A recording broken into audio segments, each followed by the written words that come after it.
This is TWiT. Friday is May 25th. That is a very important day in internet privacy. It is the day that the General Data Protection Regulation from the EU finally goes into effect. They passed this law in 2016, but they wanted everybody to have enough time to get ready for it. Which no one used. No, everyone is panicking, right? It's like every other law that has a long runway. All these notices are coming out like now. Like, oh. It's like, wait, you've had this for 2 years, right? So, We're going to change our policies. You know, it's so complicated, and it really has different implications for end users than from companies. We thought we'd get somebody who knows what he's talking about on. Danny O'Brien, he is the international director of the Electronic Frontier Foundation. Did you just lose him? There we go. Oh, there's Danny. Oh, hey, Danny. How are you? Hey. So, you know, it's funny. This is GDPR is, on one hand, the kind of thing we've been calling for, you know, real strong data protection with, by the way, a very severe penalty, up to 4% of your global revenue. Now, it only impacts... Or 20 million, depending which is larger. At least 20 million euros, or you're in 4% of your entire revenue. Right. In my case, 20 million euros. So, so it's a significant penalty. But what's unknown is how they're going to enforce it, how assiduously they're going to enforce it, who's going to be liable. Apparently, though, this affects anybody who does business with end users in the EU, right? Yeah, so the regulation applies to people who are in the EU, not just EU citizens. That could be anyone. If you're on holiday, if you're in Rome, you will be protected by the GDPR. But wait, is the Vatican in the EU? Oh, good question. I think I'm immune. Do they use lira or euros? We have our own stuff. We call them Pope bucks. Pope bucks. I'm sorry. You won't be protected in your house, but if you nip down the road to get a packet of papers or something like that, then you'll be able to. But anyway, so it's geographical in that sense. Of course, any big company and anyone who's offering a service to a European also gets covered by this. Now, this is one of these things that we've been pushing for on our Enterprise show, the ability to have real penalties. Because, like, for example, when Hilton Hotels had a huge leak, they basically said meh because the penalty was $100,000. That's not even a slap on the wrist. That's the change left on the couch. So this is to put teeth into making sure that businesses protect the data that the users are giving them. In fact, one of the taglines for the GDPR has been to remind companies that it's my data, not yours. Right. I like the idea that regulations now have like film movie mottos, like in a world with data coming soon. So the thing to remember is actually the EU has had these kind of laws since 1995. In fact, it's just that no one in the wider world, well, maybe no one, but certainly say Facebook, paid much attention to them. So this was definitely them attempting to learn their lesson from trying to get these big companies to comply with these rules in the past. And the rules are sort of refined and a bit sharpened, but the basic principles are still there. So, for instance, in the case of, and I like this one, in the case of a data breach, companies have 72 hours 3 days to let everybody affected know about it. I've definitely spoken to companies who are freaking out about that because 72 hours, like the clock is ticking, and sometimes you're still in the middle of trying to work out what happened, like how much access you have. But in many ways, that's so much better than when you find out sort of 5 years down the line, and someone just mentions it in there because they're being bought by another company, and it's part of their due diligence. They have to say, oh, yeah, we lost everybody's data. But then there's things that are a little bit more tricky. For instance, it requires that anybody in the EU can ask the company to delete any of their private data. And that may be challenging. And there's also a question of what is private data? Is an IP address private data? So this is the right of erasure, and we try and call it the right of erasure because there's also the right to be forgotten, and that's kind of I mean, they're sort of connected, but people freak out more about the right to be forgotten the right of erasure.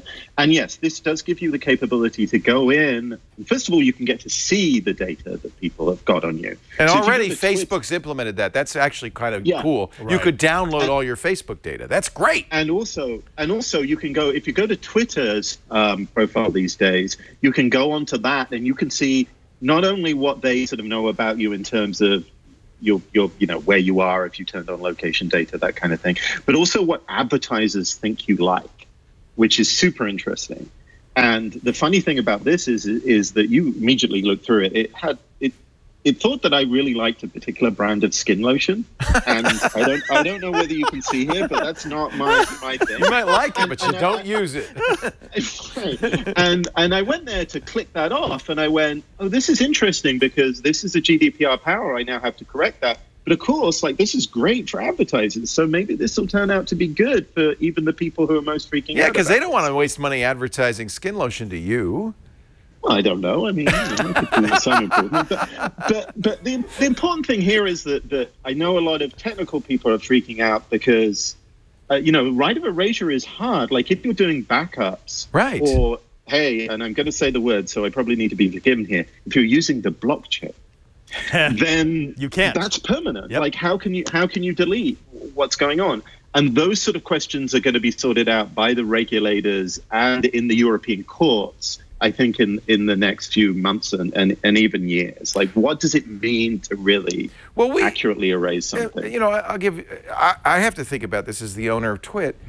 We don't collect information about our audience, but except we do, because every time you visit the website, we have your IP address. Because we have to dedupe. That's part of our business model. And if you send me email, I have your email address and your IP address of your server. So even though I don't actively collect this information, I have no use for it, I got to figure out a way to stop collecting it or give you a way to delete it and to disclose, right? Those are the three things, yeah. And I think there's something powerful there because, I mean, for over a decade now, I've been like on my Dog and Pony show as an EFF spokesperson, and I go out to MySQL conferences and things like that, and just go, don't be a pack rat, right? Like, if you're gonna collect this data, collect it for a reason, and that's a really hard thing for my fellow geeks to hear, right? Because we're all pack rats. We're all like, hey, I've got like a terabyte here. I can just store this. Who knows? We like logs because if something goes wrong, we can at least look at the log. From the enterprise side, that's what I'm really concerned about, which is my industry builds equipment with the sole purpose of capturing data, because we use that data to make the networks better. If now we have to have some sort of bureaucracy in place to say, well, we're going to remove this single IP address, or how close does it actually have to be to the user for them to consider it their data, that's going to paralyze the IT industry. Well, I think that there's a couple of different points of view on this, and this is kind of interesting to see how this will play out. The first thing is that a lot of the time, the reason why this is kind of hard is just because the defaults are set up in certain ways, right? So if you're installing Apache or something like that, it just assumes you want everything. EFF, we actually wrote a patch for Apache. There's some meta level going on there. To anonymize but not sort of remove the uniqueness of IP addresses, basically take out and hash like one of the quartets in it. And that's what we use to try and protect privacy. And that's the sort of thing that you'll see appearing in these pieces of software to make them more GDPR compliant. So you should still be able to do the network stuff. And there's words in the GDPR that says, look, if you absolutely need to do this, then we're not going to be insane about this. What we'll wait to see is exactly what happens now, because I think there's this really tight line between people overreacting and over-enthusiastic regulators who don't quite understand how it works, saying, actually, we really mean it, do this, and also the risk of a backlash. And that backlash isn't going to come from Facebook and Google so much, because they don't have the sort of voice in Europe that they might have in Washington, D.C., but it will come from people like the big European media companies, because their business model is now connected to Google Ads, right? Like if you're going to the Spiegel or something like that, those ads are still being sold by Google. And if they can't show those ads because of the GDPR, actually big European companies with influence in Brussels are going to start, you have to water this down. How do you see this playing out? Because obviously there's going to be a test case. At some point, they're going to single some company out, and we're all going to hold our breaths and see, okay, how are they actually going to prosecute it? What are they going to do with the fines? Is this just going to be a warning? Do you think they'll start with a large multinational like Google or Amazon? Or are they going to start local, something actually in the EU, and say, look, we want to start small and we just want to show you the error of your ways. Now do better and be along. Yeah, I heard it was you guys. I thought so, we're the test case. I mean, you admitted that you were struggling. So interestingly, one of the big changes that they made in the GDPR is slightly to take this out of the regulators' hands. So one of the reasons people felt that the pre-GDPR wasn't being enforced against Facebook is a lot of these companies are based for tax reasons in Ireland, in the EU. And Ireland's data protection authority was kind of, they kind of dragged their heels a little bit. And, they actually had to be taken to court before they would start taking some of these complaints seriously. So in the new GDPR, actually individuals and nonprofits, like the sort of European equivalent of the EFF, can take this into their own hands. And in fact, if you guys remember Max Schrems, who was actually the person that took the Irish DPA to court, Max is actually based in Austria, and he started a really fascinating nonprofit called None of Your Business. And I'm pretty sure that they're ready to go on Friday with a whole set of, reports to the regulator to really shake out where the lines are with this new law. That raises an interesting question. So the regulator can go after a company, but can an individual also use GDPR to go after a company? So this is part of the GDPR that we're going to have to wait and see. So one of the things that the Europeans liked about the American model for privacy was actually class actions. The idea that a bunch of people could get together and say, actually, you violated my rights, and even though there's no regulator doing this, we're going to take matters into our own hands. So in the GDPR, there was sort of a construction that kind of drew a kind of class action-like system, but that actually has to be written into individual European state laws.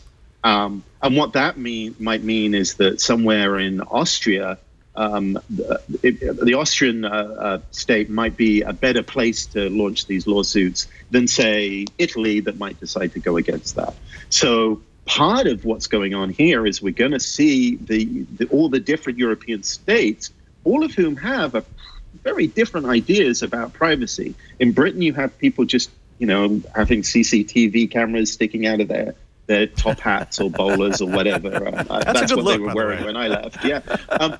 Compared to Germany, where Germany is actually extremely privacy conscious. Yeah, they wanted Google to blur buildings in the Street View because they didn't want you to see the front of the building. And so if the German model of privacy takes hold, I think that's going to be great for really strong privacy protections, but it might make it a lot harder for companies to comply. How hard-ass is the European Commission going to be? That's really the question at this point. Are they going to, because there's so much unknown, there's so much in flux.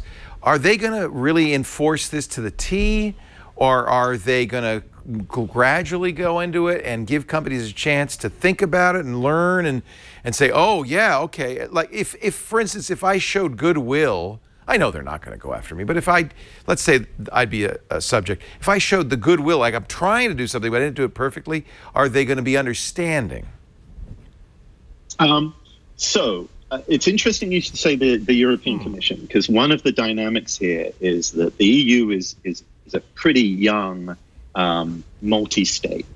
And in fact, a lot of these institutions are still developing the balances that you read in the history books in the US, right? The European Court of Justice is beginning to feel its oats. The Commission kind of wants to protect business. And then you have these regulators, the data protection regulators.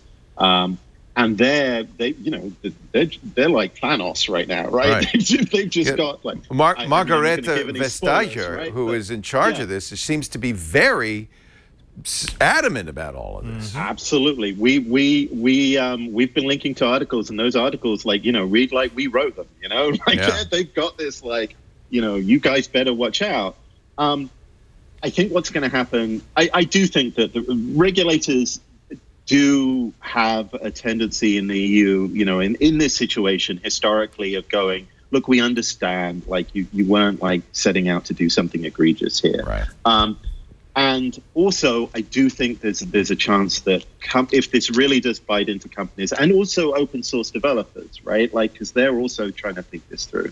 If there are groups that the European institutions feel that they have to represent and, represent the interests of, then there's going to be some moderating or even watering down of this. The big question, and I think this is what you see in a lot of the coverage in the US, is that kind of generosity going to extend to Silicon Valley companies? Right. Because the relations between Silicon Valley and the EU have not been good for a while. They've been very upset about Cambridge Analytica and fake news and all of that. They've been very concerned about what they view as sort of tax avoidance. Right. That these companies don't pay a lot of taxes. And, they're not huge employers compared to many other industries in the European Union. In many cases, companies like Facebook have maybe a programming group, maybe an advertising team or something like that. So there could be some real political interest in showing who's boss to these headline companies. If they do selective prosecution where they're singling out just U.S. companies that they've had beefs with in the past, specifically with Google, which already got into trouble with the EU over their newsreader program, there's going to be significant backlash on this side of the pond. But what backlash? What could we do? You can't say, oh, well, we're just not going to serve Germany, France, and Italy. You can't do that. That's what Google did. With their newsreader, they said, fine, you don't want it, we'll go home. They did it in Spain. They stopped linking to publications in Spain, and they collapsed pretty quickly. Well, actually, what happened is that the publishers went to the EU and are actually proposing in a new copyright directive that we actually have an action on right now to expand that news snippet tax effectively licensing regime to the whole of the EU. Oh, wow. And I actually spoke to the European Parliamentary Committee who were considering this, and I said, look, it didn't work in Spain. And they went, well, that's probably because it wasn't big enough. Oh, Lord. So we do run this risk of a sort of like internecine war between countries. But I actually feel that that's something that we're seeing in a lot of different spaces. Like, the GDPR is got some great intentions, and it's actually well written in a lot of places. And I think that stronger control of user data is a good thing. But a lot of these discussions are going to be about jurisdiction. And here at the EFF, we've argued for a very long time that it was bad news that the United States of America was able to impose things like the DMCA and its copyright law to the rest of the world. And there's a real risk in a lot of these new bills that are coming out or new actions that are taking place in China or in the United Kingdom, where everybody's trying to extend their jurisdiction out. I'm not saying that's how it will play out with the GDPR, but I do think that we're going to see more of these for less good intentions than this privacy regulation. Danny O'Brien, International Director of the EFF, thank you for helping us understand this. I get the feeling the whole world, at least Silicon Valley, is holding its breath to see what happens after Friday. But this is also, I think most of us understand, a very important discussion, balancing the needs of individuals and our right to be private and the needs for companies to monetize and do business and for the internet to work. And it's a very challenging problem for these three entities. And I think this is the beginning of a conversation that absolutely has to happen.